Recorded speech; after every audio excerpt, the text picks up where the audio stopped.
Astrology divine दैवी विद्या है। अभी जो आजकल टॉपिक चल रहा है वो है वर्ग कुंडली या डिविजनल चार्ट के बारे में डिस्कशन चल रहा है। तो आज जो टॉपिक डिस्कस करेंगे है वो द्वादशांश कुंडली है, यानी डिविजनल चार्ट नंबर 12, या इसी को द्वादशांश कुंडली कहते हैं या शॉर्ट में इसी को D12 कहते हैं, राइट। तो ये डिविजनल चार्ट्स जो हैं उसमें आज ये D12 के बारे में डिस्कस करेंगे। तो पराशर ऋषि ने क्या किया कि 30 डिग्री की जो एक राशि है तो 30 को उन्होंने 12 से डिवाइड किया यहाँ पर। तो 12 से डिवाइड जब आप करेंगे तो वो 2 डिग्री 30 मिनट की वैल्यू आएगी, 2 डिग्री 30 मिनट आएगी, क्योंकि एक राशि में होता है 30 डिग्री और एक डिग्री की वैल्यू होती है 60 मिनट्स। तो अगर 12 से हम डिवाइड करेंगे 30 डिग्री को तो आएगा 2 डिग्री 30 मिनट, और इस तरह के 2 डिग्री 30 मिनट के टोटल 12 वर्ग या 12 पार्ट्स बनेंगे। तो उसको उन्होंने द्वादशांश नाम रखा और उसी की सहायता से फिर ये वर्ग कुंडली बनती है, यानी द्वादशांश वर्ग कुंडली बनेगी। तो ये जो 12 पार्ट्स बनेंगे या 12 द्वादशांश बनेंगे वो इस तरह से होंगे कि 0 से लेके 30 डिग्री है टोटल। देखिए एक राशि की वैल्यू है 0 से, अब 0 से 2 30 अगर जोड़ें तो ये पहला पार्ट आएगा, 2 30 से 5 दूसरा, 5 से 7 डिग्री 30 मिनट तीसरा द्वादशांश, और 7 30 से 10 डिग्री चौथा, 10 से 12 30 पाँचवा, और 12 30 से 15, मतलब 2 30 जोड़ते चले जाएं, 12 30 से 15 डिग्री 6th द्वादशांश, और 15 से 17 डिग्री 30 मिनट 7th द्वादशांश, और 17 30 से 20 डिग्री 8th द्वादशांश हुआ। इस 20 को यहाँ लिखा है, तो 20 डिग्री से अगर 22 30 के बीच में 9वां वर्ग बनेगा या 9वां द्वादशांश हुआ। 22 30 से 25 के बीच में 10th द्वादशांश, और 25 से 27 डिग्री 30 मिनट के बीच में 11th, और 27 30 से 30 के बीच में 12th द्वादशांश बनेगा। इस तरह से टोटल मतलब 0 से 30 डिग्री के बीच में 12 द्वादशांश बनेंगे। तो उन्होंने कहा कि ये जो पार्ट्स हैं, अलग अलग खंड हैं, 12 पार्ट्स हैं, 12 द्वादशांश हैं, तो आप जन्म कुंडली का जो लग्न है और ग्रहों का भोगांश उसको देखिए। जो जन्म कुंडली है D1 डिविजनल चार्ट 1, तो उसमें जो लग्न का भोगांश और ग्रहों का भोगांश, तो वो उसको देखें, और उसमें जो जो डिग्री हैं तो उस डिग्री को देखिए कि किस पार्ट में आ रहा है द्वादशांश कुंडली बनाने के लिए, और जिस पार्ट में हो तो उसी की सहायता से फिर वो आप D12 बनाइए। अब उन्होंने D12 बनाने के लिए जो बताया, मेथड्स बताया, उसको हम बताते हैं किस तरीके से। एक एग्जाम्पल मान लीजिए कि D1 यानी जन्म कुंडली जो है D1, तो उसमें लग्न का भोगांश जो है 5 राशि 12 डिग्री 30 मिनट है, राइट। 5 राशि 12 डिग्री 30 मिनट है, यानी 5 राशि के आगे 12 डिग्री 30 मिनट और है। तो इसके मतलब क्या हुआ, 5 राशि के आगे है 12 डिग्री 30 मिनट, इसके मतलब कि जन्म कुंडली की जो जन्म लग्न राशि है वो 6th राशि हो गई, यानी कन्या राशि हो गई, विर्गो राशि, इसका स्वामी बुध हो गया। अब इस राशि से यहाँ की जो लग्न है D1 की लग्न, इससे हमको क्या बनाना है, इसको D12 की लग्न देखना है क्या होगी। तो इसके लिए क्या करेंगे कि 5 राशि तो ये हुई और इसके आगे 12 डिग्री 30 मिनट की वैल्यू है। अब ये 12 30 आप देखिए कि किस खंड में आता है, किस पार्ट में आता है द्वादशांश के। तो ये 10 से 12 30 के बीच में देखिए यहाँ 5th पार्ट में आता है, राइट। 10 डिग्री से 12 30 के बीच में ये 5वें पार्ट में आता है, 5वां खंड में। तो 6th राशि पहले ही से है, उसमें 6 और प्लस 5 अगर हम जोड़ देंगे तो ये D12 की जो लग्न राशि होगी वो क्या होगी, 11th राशि हो जाएगी, यानी कुंभ राशि हो जाएगी। इसका स्वामी शनि सैटर्न हो जाएगा। तो D1 में लग्न थी 5 राशि 12 डिग्री 30 मिनट, यानी 6th राशि, और उसी राशि से हमने D12 की जो लग्न बनाई, तो वो D12 की जो लग्न बनेगी द्वादशांश कुंडली की, वो 6 और प्लस 6 राशि ये पहले, और ये 5th खंड में आ रही, तो 6 + 5 जोड़ दिया तो 11th राशि यानी कुंभ राशि आ गई। तो इसका स्वामी शनि हो जाएगा। ये देखिए इस कुंडली में अगर ये देखें तो D1 यानी जन्म कुंडली में 6 नंबर राशि थी और D12 में वो 11 नंबर राशि आ गई। तो इसी तरह से आप बाकी ग्रहों का देख लीजिए, ऑल जो 9 प्लैनेट्स हैं उनका भोगांश क्या है और उनकी डिग्री किस पार्ट में आती है, वो बिल्कुल इसी तरह से आप उसको ग्रहों का D12 में उनको बैठालने के लिए किस राशि में बैठेंगे, आप उनको वो राशि जो है उस राशि में बैठा सकते हैं। तो ये द्वादशांश या D12 कुंडली आपकी बन के तैयार हो जाएगी।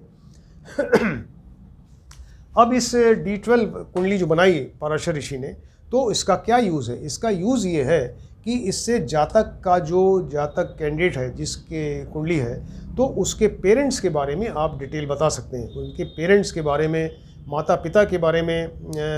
उनकी पर्सनैलिटी, उनका बिहेवियर, उनका कैरेक्टर, उनका स्टेटस, उनका फाइनेंशियल स्टेटस, उनकी एजुकेशन, उनकी एज, बहुत सारी चीज़ें वो जातक के पेरेंट्स के बारे में, माता पिता के बारे में इससे पता चलता है द्वादशांश वर्ग कुंडली से। अब ये इसका कैसे फल बताते हैं, यानी रिजल्ट, ये तो यूज़ हुआ उसके जो अगर D12 कुंडली है आपके सामने, D1 है और D12 है, तो आपको जब वो फल बताना है तो क्या करेंगे कि आप देखिए कि अगर D1 का लग्नेश, D12 का जो लग्नेश है, राइट, ये द्वादशांश कुंडली का जो लग्न है इसका लॉर्ड होगा, लग्नेश होगा, तो D12 का लग्नेश अगर D1 में यानी जन्म कुंडली में अगर वही ग्रह अगर लग्न में बैठा हुआ है, राइट, D12 का जो लग्नेश है जो भी ग्रह हो, तो वो मान लीजिए कि अगर वो जन्म कुंडली में अगर लग्न में बैठ जाए तो जातक जो होगा कैंडिडेट अपने पिता की ही तरह वो धनी, संपन्न, बड़ा मान सम्मान वाला, प्रतिष्ठा युक्त और इसके अलावा ऐश्वर्यवान होगा और तमाम उसको जो है वो सुख सुविधाएं मिलेंगी। यहाँ का D लॉर्ड अच्छा होना चाहिए, बली स्ट्रांग शुभ होना चाहिए। तो वो D12 का जो लॉर्ड है, D12 का लॉर्ड द्वादशांश का, वो D1 जो जातक की कुंडली है उसमें अगर वो लग्न में बैठ जाए तो ये सारी चीज़ें उसको धन, मान सम्मान, प्रतिष्ठा, ऐश्वर्य और तमाम सुख सुविधाएं जो है वो सब मिलेंगी, राइट। मान लीजिए कि ये D12 का जो लॉर्ड है, ये स्वामी है, ये D1 में यानी जन्म कुंडली में अगर सेकंड हाउस में बैठ जाए, ये तो लग्न में बैठा, मान लीजिए सेकंड हाउस है, सेकंड हाउस में बैठ जाए, तो फिर वो उसको जो धन मिलेगा, मनी मिलेगी लाइफ में, प्लस मान सम्मान मिलेगा और एजुकेशन और प्रतिष्ठा मिलेगी, वो अपने फादर से भी ज़्यादा मिलेगी, राइट, वो फादर से आगे होगा अगर ये सेकंड हाउस में यहाँ का लग्नेश, D12 का लग्नेश D1 कुंडली में अगर सेकंड हाउस में स्ट्रांग होकर और शुभ होकर बैठ जाए। मान लीजिए कि यहाँ का D12 का जो लग्नेश है वो 11th हाउस में बैठ जाए, ये देखिए 11th हाउस, ये किसका होता है, इनकम का, प्रॉफिट का। तो ऐसे व्यक्ति को अपने फादर मदर से फिर वो काफ़ी ज़्यादा उसको धन, मनी मिलेगी और इसके अलावा उसको बहुत ज़्यादा लाभ मिलेगा, प्रॉफिट होगा अपने फादर मदर से, वो बहुत ज़्यादा इसको सपोर्ट करेंगे, राइट, और इसकी जातक की जो इच्छाएं हैं वो सब पूरी होंगी उसके पेरेंट्स की वजह से। तो अगर ये D12 का जो लग्नेश है वो D1 में यानी जन्म कुंडली में 11th हाउस में शुभ होके, बली होके, स्ट्रांग होके अगर बैठ जाए तो, राइट। मान लीजिए D12 का लग्नेश है, D12 का जो लग्नेश है अगर D1 कुंडली में 6, 8, 12 में बैठ गया, यहाँ 6, 8, 12 में कहीं बैठ गया D1 कुंडली में, तो फिर वो फादर मदर से उसको कोई ज़्यादा लाभ नहीं मिलेगा और न तो कोई सुख मिलेगा, ना कोई उनसे सपोर्ट मिलेगा और किसी भी तरह का कोई ज़्यादा उससे लाभ नहीं मिलेगा, प्रॉफिट मनी भी नहीं मिलेगी, राइट। मान लीजिए कि D12 का लॉर्ड जो है, D12 का लॉर्ड D1 में यानी जन्म कुंडली में शुभ ग्रहों से युत या दृष्ट होकर अगर बैठ जाए, राइट, ये D12 का जो लॉर्ड है ये स्ट्रांग हो, बली हो और शुभ हो, तो वो D1 में यानी जन्म कुंडली में वो शुभ ग्रहों से युत और दृष्ट होकर बैठ जाए, अच्छी जगह बैठ जाए, तो ऐसे जातक को फिर मदर फादर का बड़ा लाड़ प्यार मिलेगा, वो उसको खूब सपोर्ट करेंगे और उसको जो है काफ़ी वो सुख मिलेगा अपने पेरेंट्स की वजह से, राइट। मान लीजिए कि D12 का लॉर्ड है, उसी का उल्टा D12 का लॉर्ड जो है ये D1 में वो नीच का हो जाए, शत्रु का होके बैठ जाए, वहाँ पर अस्त हो जाए, 6, 8, 12 में बैठ जाए, पाप ग्रहों से युद्ध दृष्ट हो, तो फिर वो फादर मदर से उसको कोई सपोर्ट नहीं मिलेगा और वो एक तरह से बिल्कुल जैसे नेग्लेक्टेड चाइल्ड होता है उस तरीके से उसकी हालत हो जाएगी, कोई भी सपोर्ट नहीं मिलेगा फादर मदर से, ना तो मनी मिलेगा ना तो किसी तरह का कोई सपोर्ट मिलेगा, राइट। मान लीजिए कि D12 का लॉर्ड है, D12 का लॉर्ड जो है और ये D1 में अगर D12 का लॉर्ड D1 में जन्म कुंडली में अगर उच्च का एग्जल्टेड होके या स्व राशि में बैठ जाए वहाँ पर या मित्र राशि में बैठ जाए और शुभ ग्रहों से युद्ध दृष्ट हो, तो जातक जो कैंडिडेट है और उसके पेरेंट्स वो दोनों ही बड़े भाग्यशाली होंगे। इस तरह से बताया बहुत सारी चीज़ें। अब मान लीजिए कि D12 का लॉर्ड जो है ये D12 जन्म जो द्वादशांश कुंडली है इसका लॉर्ड D12 में ही अपनी इसी कुंडली में D12 में शुभ ग्रहों से युक्त होकर, शुभ ग्रह हो और वेल प्लेस्ड हो, यानी वेल प्लेस्ड का मतलब कि केंद्र में हो, 1, 4, 7, 10 में हो, 1, 5, 9 त्रिकोण में हो और स्ट्रांग हो, शुभ हो, तो उसके जो जातक है उसके पेरेंट्स की पर्सनैलिटी बड़ी बढ़िया होगी।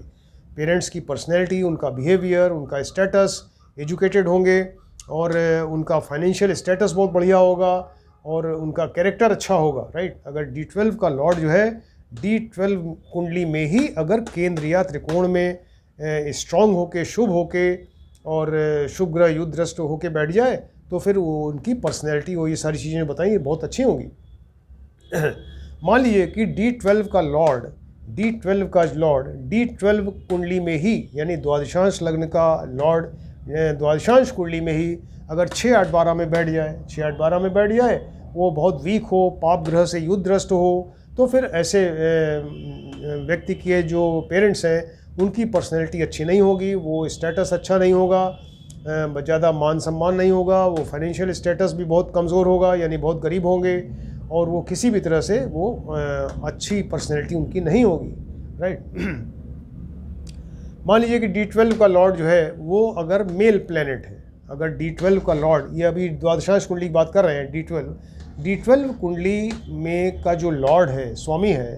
तो वो यहाँ पर लग्न का स्वामी, तो वो अगर मेल प्लैनेट हो, मेल प्लैनेट का मतलब कि सूर्य हो, मंगल हो, बृहस्पति हो, इस तरह के प्लैनेट्स हो और उच्च स्वग्रही हो और अगर वो केंद्र त्रिकोण में बैठ जाएं,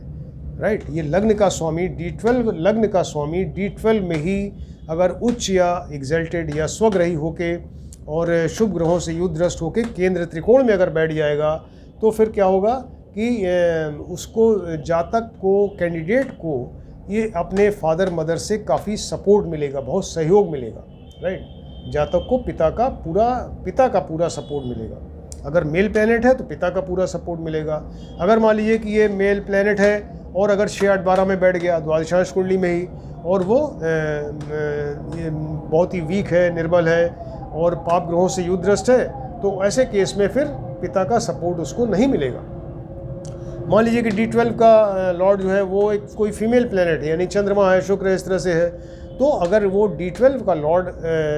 फीमेल प्लैनेट होके और अगर उच्च स्वग्रही वरा होके और बहुत ज़्यादा शुभ ग्रह युद्धग्रस्त होके कहीं केंद्र में या त्रिकोण में बैठ जाए, 1, 4, 7, 10, 1, 5, 9 में बैठ जाए, तो ऐसे जातक को अपनी मदर से बड़ा सपोर्ट मिलेगा। उसकी मदर उसको बहुत सपोर्ट करेंगी और हर तरह से उसको फ़ायदा होगा अपनी मदर से। अगर वही प्लैनेट यानी D12 कुंडली का लग्नेश फीमेल प्लैनेट होके, चंद्र शुक्र मान लीजिए फीमेल प्लैनेट होके अगर 6, 8, 12 में बैठ जाए, निर्बल हो जाए, कमज़ोर हो जाए, पाप ग्रह युद्धग्रस्त हो जाए, तो फिर वो मदर का सपोर्ट उसको नहीं मिलेगा।